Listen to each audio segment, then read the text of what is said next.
am very glad to see everybody here. It's inspiring to see as many people that are here.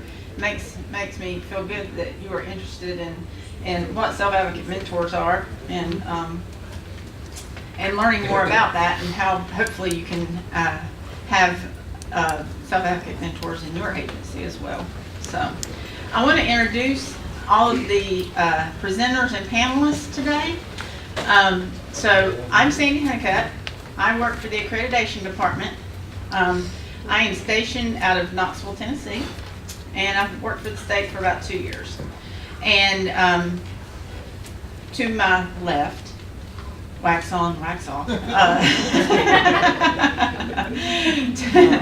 To my left is Kelly Bradley Owens, and she's out of the Chattanooga office with the Accreditation Team. Amber Perry, she's also out of the Chattanooga office of the Accreditation Team. We have Tony Pena, who is out of Middle Tennessee and is off the Accreditation Team. And then our fine panelists here. All of these people here are self-advocate mentors, and I'm just going to introduce you briefly because everybody will meet you soon, okay? So we have Nancy Everett, Doris Price, Charlene McCarter, Ernie Rourke, and Craig Hicks.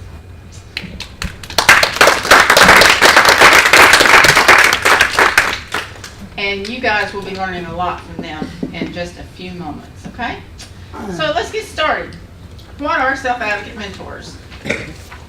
Well, that's what we're going to be talking about for the next hour.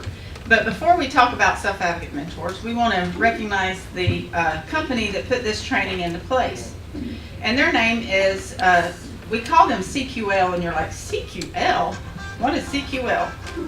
Well, CQL stands for the Council on Quality and Leadership. They've been around for more than 40 years. They advocate for people with disabilities. And so you'll know what Council for Quality and Leadership stands for. That's what I'm ready to talk to you about. Council is a group of people that come together to share, to learn, to make a difference. At CQL, advocates and people with disabilities are always at the table. Quality, being the best at helping others be the best. They start with the person. They want the person to live and grow as the person wants to. Leadership, looking ahead and not being satisfied with what has been and what is. CQL looks for new ideas and new ways of supporting people to live the lives they choose. Their vision, which is very simple but it means a lot, is a world of dignity, opportunity, and community for all people. Becoming an advocate mentor. In order to become an advocate mentor, first you need to be a self-advocate. Being a self-advocate will give you skills and confidence to speak up, overcome barriers and challenges. When you learn how to help yourself, you develop the ability to help others. And that's a big part of it right there. Because once you learn how to speak up for yourself, you're going to learn how to help other people. Other people may notice that you do a great job at speaking up for yourself, or help with groups, or are good at problem solving. And if you do that, you will have other people coming to you and asking you for help. Self-advocacy is about you and speaking up for yourself. And then advocacy is about others and speaking up for others.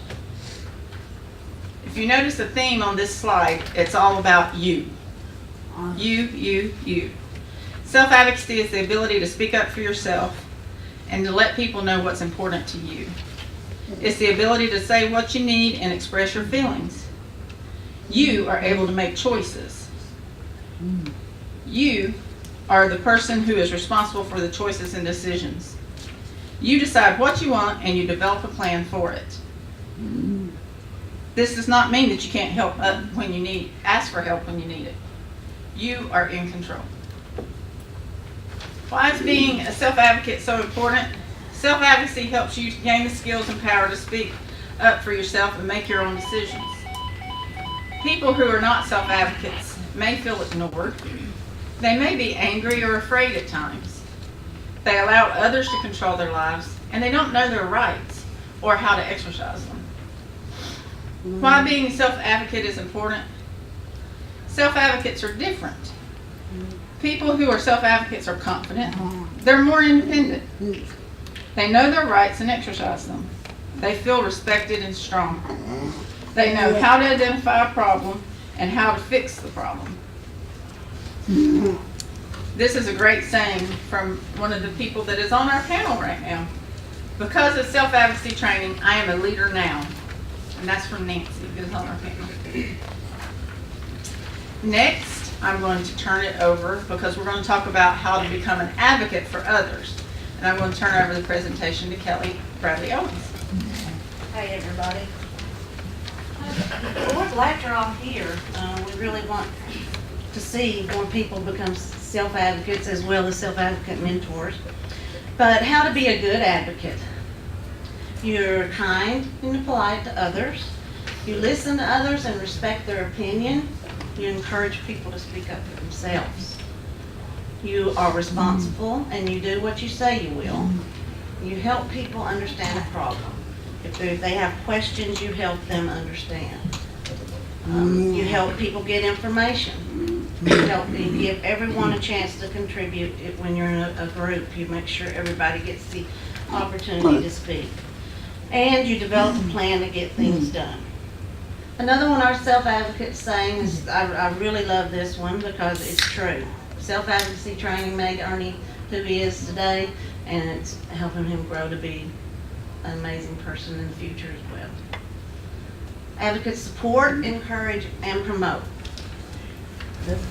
What is an advocacy mentor? Well, the IDD took on the project to become certified by CQL, accredited by CQL, and we are now. And part of our program is having people become self-advocate mentors. We ask people, we help them we train them, and we get together once a quarter or so and talk about things, and this is their job. They work and do this for us. And their purpose is to help us promote self-advocacy in the community. They help the DID, and they also can help your agency. Some of the things they do for DID is they do our focus groups when we go out to do basic assurances, assessments out in the community. They come and lead focus groups because we have a panel or a discussion with people who are supported in addition to people who are direct supports providers. So we'll do community forums, conferences, workshops, and most of what they do is actual personal interaction, one-to-one with people. Nancy will tell you, people come to them and ask them how to get something done, and they help them do that. But these folks are just like you and me, and they're supported by an agency, just like other people through DID.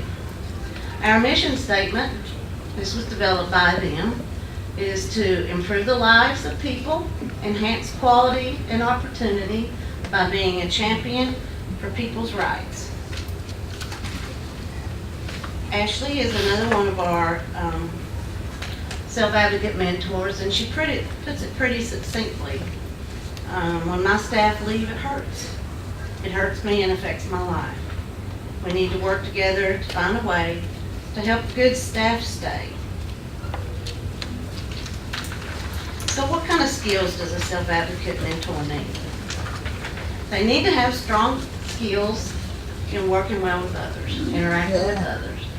They need to be able to lead a small group of people to help teach people concepts and direct their work. We want them to go into agencies and help support local self-advocates to be able to work in their own agencies. We need them to speak up and clearly state their ideas and thoughts, and they need to be able to listen to others and encourage them to speak up. They need to be able to explain things to others, help them understand. They need to be able to know where to get information and give that to people. They need to try to avoid fixing things and encouraging people to do that for themselves. They need to be able to ask thoughtful questions and to listen without making any judgments. They need to be able to be a team member. They will need to be able to collect and share information with others, but there is support provided if needed through the organization or through DIDD. And they need to be professional, and maybe they can tell you some about what professionalism means to them. Some do's and don'ts for self-advocate mentors is they treat the group as adults. They treat people with respect. They don't boss people around.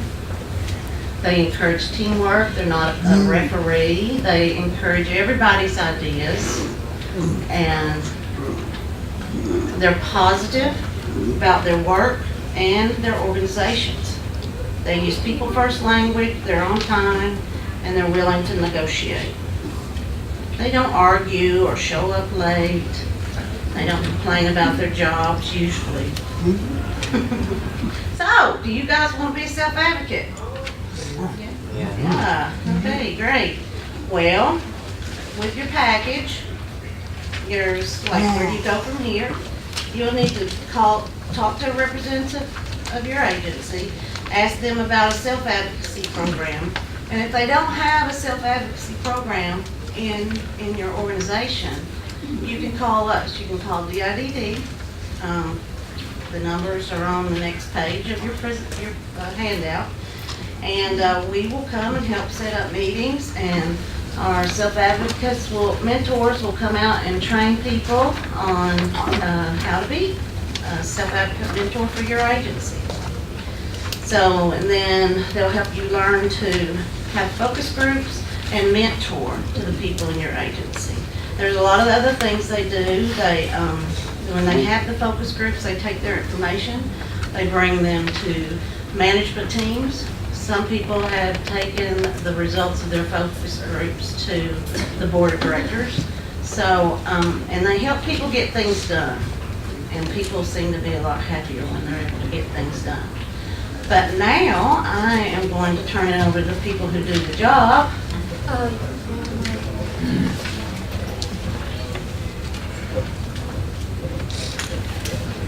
Can we pass her?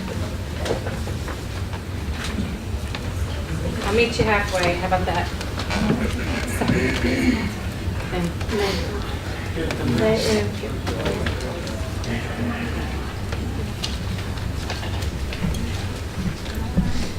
So we have some questions that we prepared, and our self-advocate mentors have worked really well in figuring out their thoughts on these. So they're getting it pulled up. And Ashley, we didn't get to meet you at the beginning. This is Ashley. She's one of our self-advocate mentors in the West Tennessee area. Yeah. And because you got here a little late, Ashley, I'm going to start with you. Okay. Okay. All right. Yep. Are these the questions? Oh, I just was. Okay. Because I think it's okay. Yeah. You want to say that, Ashley? Yep. It's about human rights, it's about our civil rights, and everyone should care about this. So the first question we're going to talk about, Ashley, is I want you to finish the statement for me. What is the best part about leading a focus group? Hold on. A best part. Mm-hmm. Hold on. I wrote it down. But I did. Hold on. Okay. The best part, by building relationships with the individuals that I am advocating for, and to encourage them to be able to make up and to make out and to help to understand what their civil and human rights are. That's all I have. Helping them to speak up and speak out and understanding rights. Yeah. That's really important to you, right? Yeah. Okay. Doris, I wanted to have you finish the same statement for me, okay? What is the best part about focus groups? To get them to listen and to learn more about themselves. So learning more about what they want for themselves? Yeah. Very good. Is it more learning about what they want to do with their organization, what would improve their organization too? Yeah. Okay, I'm kind of skipping around. So Ernie, what about you? What's the best part about leading a focus group?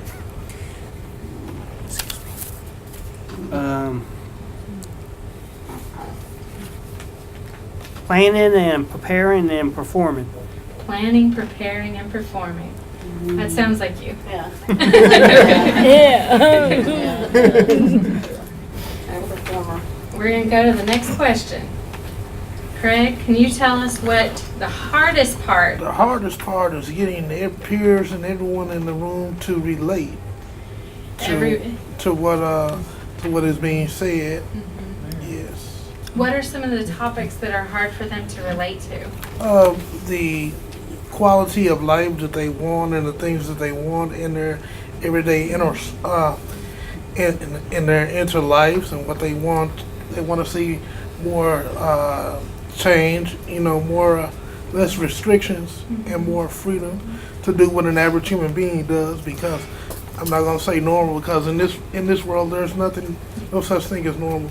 So I think all service recipients want to have the right to be out at 5:30 in the morning if they choose to. Yeah, or out at midnight if they choose to. Yeah. Right? Absolutely. Charlene, what's the hardest part about focus groups?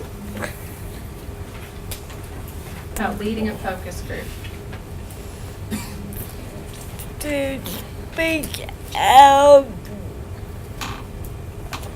clearly and slowly. They can understand you because I'm learning how to do this brand new job. Charlene's our newest self-advocate mentor on our panel. So learning to be able to speak up so that people understand you and hear what you're trying to ask them to tell you about, right? Is a hard skill to learn. Nancy, what do you think is the hardest part of leading a focus group? Well, a lot of times my peers that come to me, they don't always open up to me at first. So when they say, Nancy, can I talk to you? I could sit down with them and I'll say, okay, what's the matter? And they'll say at first nothing, and I'll say, then okay, whatever. And I'll say, you can talk to me, and I'll sit there as long as it's needed, and they know this. And then all of a sudden they'll start to open up. And I believe a lot of it is they want to talk to me, but they don't know how to really start from where to start. So And building trust with them? Trust but once they start that trust, they start opening up a lot more. And a lot of them have. And I have seen them. Very good. Back to you, Ashley. Will you tell us what is some important information that you've learned through focus groups? Okay, what information that I learned? Okay, I wrote that by patenting the information along to the important living agencies, to the providers, and to the IDD, so they can better understand people wants and needs are. Do you have some examples of some things? Think of what's something really important you've learned. What I learned is, like, I learned to be a better person and a better friend, and I'm easy to talk to. Nancy, what have you learned? I've learned over time that I have been a self-advocate with my peers, that that they have built the trust with me, and that my peers have been able to come back to me, and we've been able to build that bond and the trust, and we can get things done. Learning that through trust and talking, communicating, you can get things done. What about you, Doris? What's something you've learned from focus group? I learned to be a better self-advocate to help other people out. That's really growing to take what you know for yourself to others, right? Yeah. What about you, Charlene? What have you learned through the work you've done so far as a self-advocate mentor?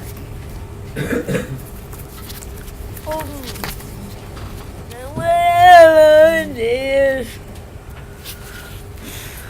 by listening to Kelly and you to help us to do our jobs, to do it calmly and clearly. I love them. So learning to speak calmly and clearly to help others out. Yeah. What about you, Ernie? What have you learned through focus groups? I learned how to be a mentor and I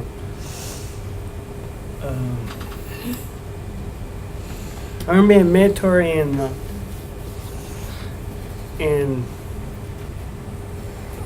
leading leading I was going to the ask you what focus being a group. mentor means Yeah. to you. Well, mentor means to me is kind of like be a self-advocate, be part of a self-advocate mentor and stuff, become that mentor to train people and stuff. What about you, Craig? What have you learned? I've learned that to be a more patient and humble, more gentle human being, and being a mentor. I definitely see what teachers go through now. You definitely have to have patience and love and care of what you do. But I've also learned over the years that I've gotten a lot done with turning away with soft words, and learning that harsh words, being all cruel and using four-letter words, stirs up wrath. So just learn to be patient and more humble and love people, love what you do and love people more. That's what I've learned about being a mentor. So this will go back to Nancy. Okay. What are some good changes or things that you've seen since you've been a self-advocate mentor? I have seen my peers come back to me, and I've also seen some other peers come to me for help. Have you seen your organization listening to you more? I have seen some of my organization, yes, and on some things. Starting to listen a little bit more to what people there have to say, right? Yes. Okay. Ashley, what about you? What are some good things that you've seen? Changes? Okay, good thing comes to those who wait, but the bad thing comes to those who do. More independent, making your own decisions and or choices of what you want to eat, what you want to wear, where you want to go, what you want out of life, where you want to go to school, what college or university that you want to attend, what to live in the dorm, and be able to do what your normal, not what people who don't have a disability, to be treated married, to get married, to have an adaptable career, like the people without disability, to have children of your own, more freedom, less restricted. Those are some changes you've seen and some changes you like to see, right? Yeah, We've still got some things we're waiting on, right? yeah, But that's what we're working for sure. yeah. Okay. So Let's go over to Ernie. That same question. What are some good things and changes you've seen since being a self-advocate mentor? I seen more job coaches and let's see, where was I? More job coaches and more classes and stuff. So some more education is being offered Mhm. since you've been working on mentoring? Yeah. Okay. How about you, Craig? What are some good things you've seen or changes? Well, I've seen a lot of less restrictions and more actions of freedom for my fellow peers and myself. You know, to do more in an average life, be able to do more in an average life than I was when I first came into the Medicaid waiver. Because at first, when I first came into Medicaid waiver, this was like being in Alcatraz. All these restrictions. And you know, what I want state to realize, and I want my peers to realize, for some of us who haven't been institutionalized, and when we come into this Medicaid waiver program, you tell us we can't have company after a certain time. We can't be out there in the community after a certain time. That really makes us rebel. And tear those bars down on Alcatraz, right? That's Yes. what we're working on. Yes, ma'am. The next question, I support people to advocate for themselves by. So we're going to finish that statement, okay? So, Craig, since you're on a roll, you're going to keep going? Well, tell others to support themselves. I support others by showing them the steps that they need to take to get a lot of less jibber jabbing done and a lot more action. What are some of those steps? Well, contact your director or your assistant director, and then if that don't work, talk to the owner of your provider agency, and then if that don't work, go to the state and do what I always did when I didn't get what I wanted with agencies. I always went to another agency. Yeah. You try to work through it, and then if you got to choose to leave, you got to choose to leave, right? Yes, ma'am. I come to realize, though, most times, often than not, when you speak softly, nothing is done. But when you raise your voice, the multitude of the majority of the society listens when you raise your voice. Got to speak up, right? Yeah, you can't be like the little engine that had the software. You got to raise your voice. We're going to come over to Ashley. You ready? Yeah. How do you support people to advocate for themselves by what? I support people to advocate for themselves by being their voice, being their champion for their rights, just by being their friend and a good listener, to provide help for those that can't help themselves, to teach them about their civil and human rights, to provide them with information about their rights, to help them to make up and make out. What about you, Nancy?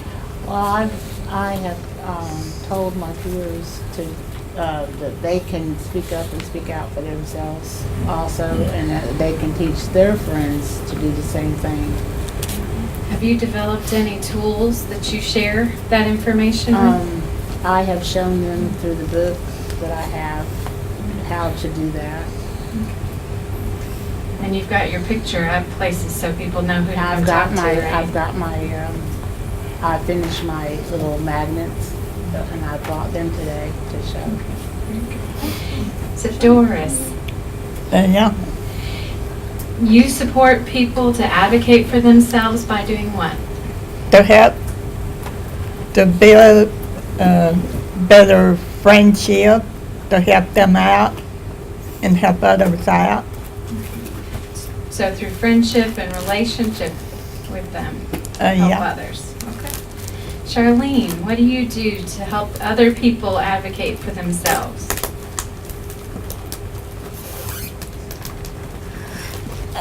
have a roommate. He's not here at the moment, but if he needs anything, I advocate for him. But that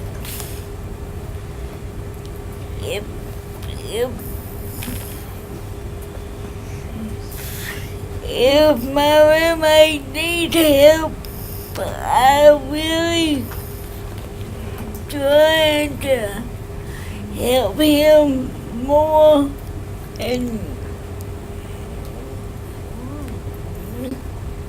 he needs mom. He's like me, but he's the less than I do, because he needs me to help him say some stuff that he don't. He knows what he needs, but he wants me to tell my fears that he needs help. So you help tell others what he needs. Yeah. Is there anything else that you do for your organization that helps support other people? I've been trying to go volunteering every other Monday, but I work to Monday through Friday. I work sometimes, and then I come home and rest. It's good to get to come home and rest after work. Ernie, what do you do to help other people advocate for themselves? Well, I convinced my girlfriend to speak up for her own rights, and so we can go more things together, so we can more dates. It works out for you too, right? Yeah. Very good. So the last question, before we turn it over to the audience to ask you all some questions, is it's important for providers to use focus groups and self-advocates because, so Ashley, let's go to Ashley and we'll go around to the gentleman, okay? Okay. Go around the room. It is important for providers to use focus groups because it helps the provider by providing better services for people with disabilities by using person-centered practices, making services and personal outcome measures so that the individual with intellectual development and disability can have a brighter future, so they can be able to speak up and speak out for themselves, so the future generation won't have to endure what happened to them in the past. So fixing the future, focusing on how to fix that future, right? Yeah.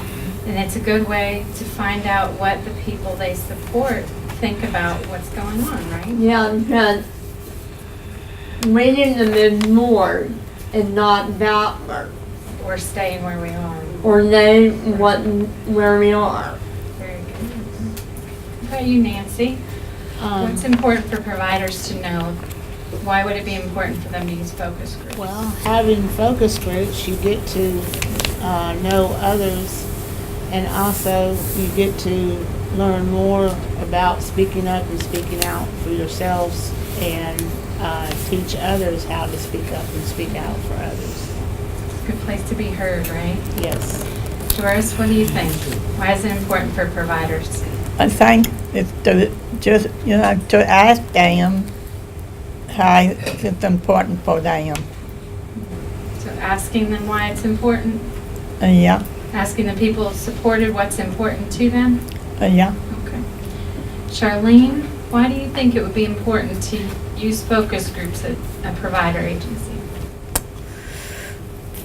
So that way we can have more people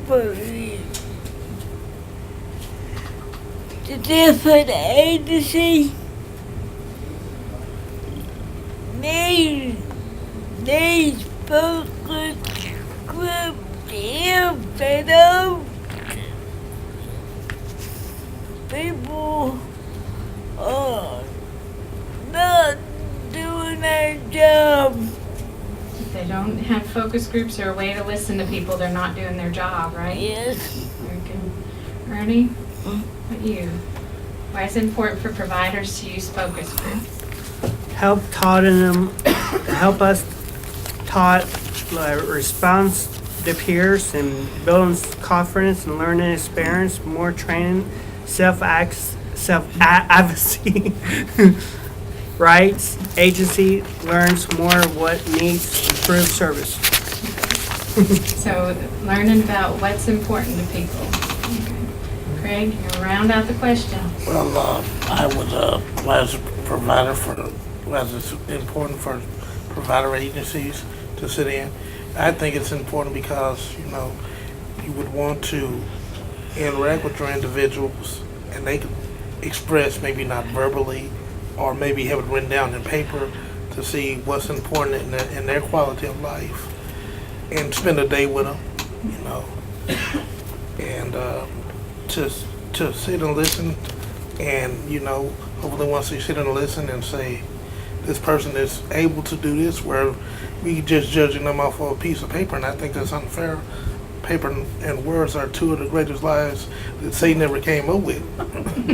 But, you know, I would prefer that the top honchos and provider agencies will sit in on focus group meetings to listen and to find out what is important to their individuals. It's really a time to stop and just focus on what Yeah. people have to say, right? Yeah, just focus and listen like ears of corn. Like Ross Perot ears. Just listen, big ears and just Big listen. ears of corn. All right, we're going to turn it over to questions. We have about 15 minutes. So, Yeah, this is to all of you. At what point did you realize, while being a self-advocate, that you wanted to become a mentor? Was there a situation that said, yeah, I want to become a mentor? And why did you do it? I mean, obviously, I see why you did it. But what was that time when you said, it's time for me to be a mentor? so he's asking, when was it that you thought it was time to actually be a self-advocate mentor, not just a self-advocate? Well, I actually found that out when we first started doing focus group meetings at Support Solutions back in 2010, I believe it was. Me and Mr. Tom O'Brien, we talked about that. I talked about what my issues were with the policies of Support Solutions at the time. You know, they said individuals couldn't go to the nightclubs. You know, we couldn't drink alcohol, and those are two things that I love doing. So, you know, and then I talked to Mr. O'Brien, pulled him to the side, and he said, hey, we never said you guys can go to the nightclubs or drink.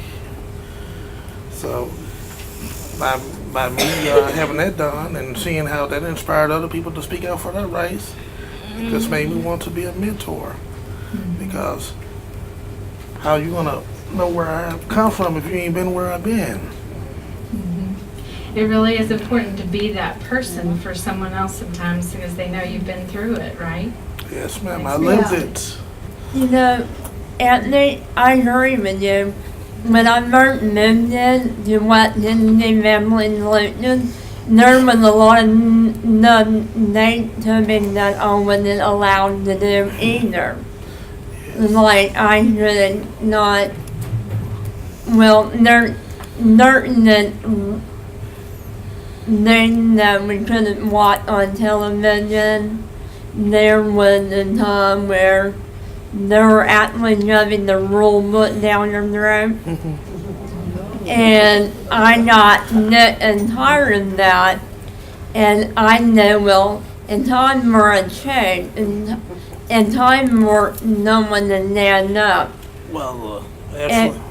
Did you all notice that those things didn't just affect you, they affected other people too? The same, Because there was a lot of them that I was not allowing them or couldn't do.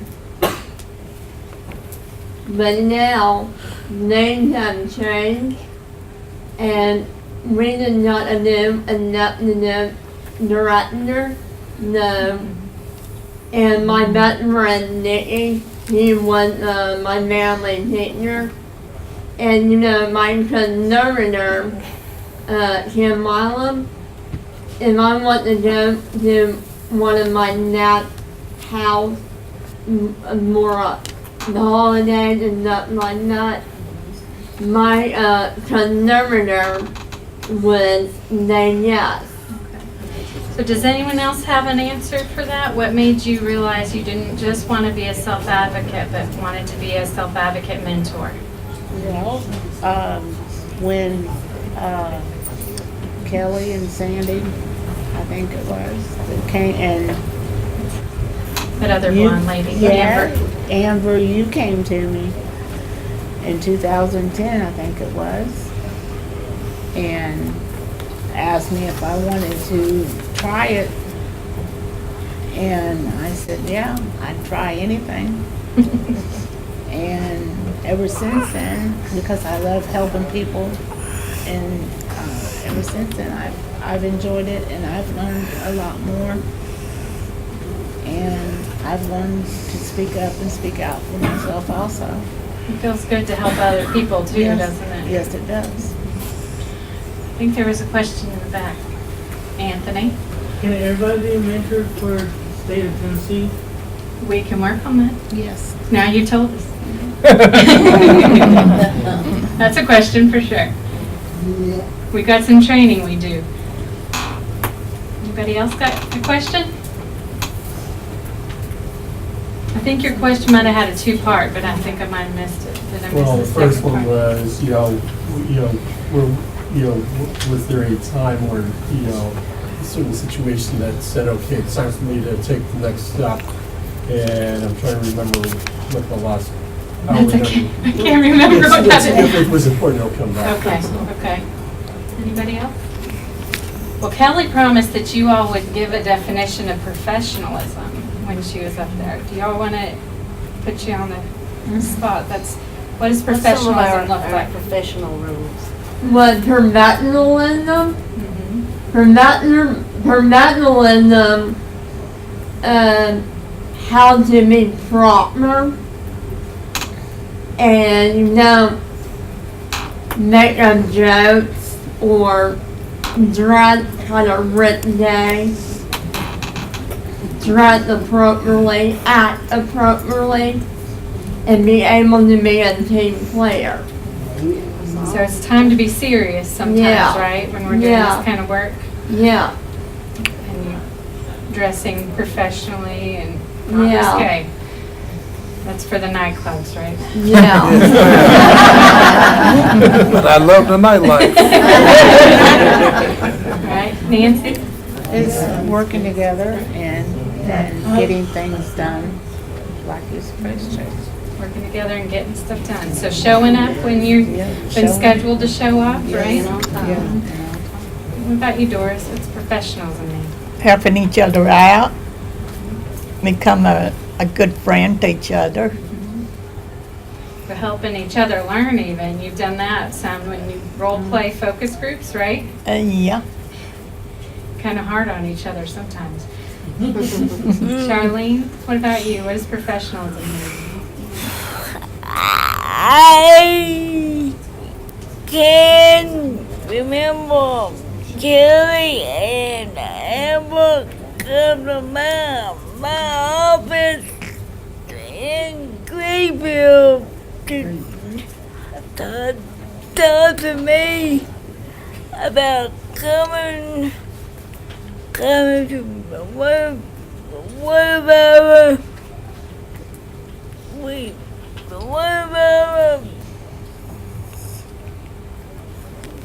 The self-advocate mentor, right? yeah. And I appreciate all every of them to helping me and to learn how to. I'm still learning how to speak out. I need some more encouragement from them to still helping me with some of the words that I don't need. We're gonna do some more training, right? Yeah. We do training pretty often. We keep everybody working on it. What about you, Ernie? What's professionalism mean? I'll say it's like Bojangles. Like you have pretty professional in your work, what you do and stuff. So mind your own bosses and stuff, and helping others. Be prepared. Be prepared, help you do what your bosses direct you to do. And be teamwork. Be teamwork. Teamwork. What about you, Craig? What's professionalism mean? To me, professionalism means coming into your field of work and doing the best job you can and going home but yet being a gentleman and being polite and being considerate of others and conducting yourself. Although I've learned this, we all have, we can all conduct ourselves and we can all, we can work out our philosophical differences by being polite and pleasant and empathetic towards people. We can disagree, but we have to be polite about it, right? Yes, ma'am. Respectful. Well, thank you all for coming. Now we can give our panel a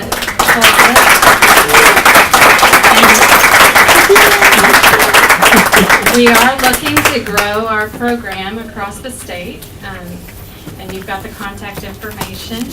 If you have someone, one of the things that we did, you have on that program all of those kind of skills that we look for, but looking for people that are already out there helping the people, their friends around. When they see a problem, they try to resolve it for people. Those are one of the biggest things. We can teach you how to ask the questions, right? And we can work on professionalism, but we can't always make that character there. So thank you all, and hopefully next year we'll have a bigger room.